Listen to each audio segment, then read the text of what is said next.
ay yung meat. Meat, wow. Yung meat na yan. Yan. I-demonstrate ko lang kung paano idip ha. Dahan-dahan lang. Tapos, mamaya lalasa yan. Si Sir Rene ng pangalan. Yan. Tapos, ang susunod yan yung swahe. Ito tumatalon na. Yung tumatalon. Ngayon, pagka iskandaloso yun eh. Yung swahe eh. Kasi kapag lumubog, tatalon siya. Ayan, sir, nagalaw nga sir. Okay. So, hawak naman ni Jerry yan, no? Sige, sir. Buhos ko na yan. Ayan, sir, ayan, buhos ko na. Diba? Biglang binunod ka agad. Mahirap na, sir. Sabi nyo, tumatalon nga naman.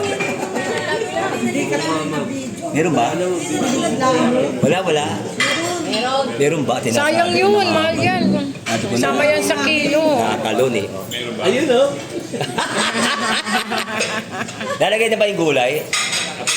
Pag kumulo na yan, kasi mabilis naman yung gulay eh. Oh, sarap po nang mauubos yung sabaw. Yos. Okay. Tanggal mo na yung mantika.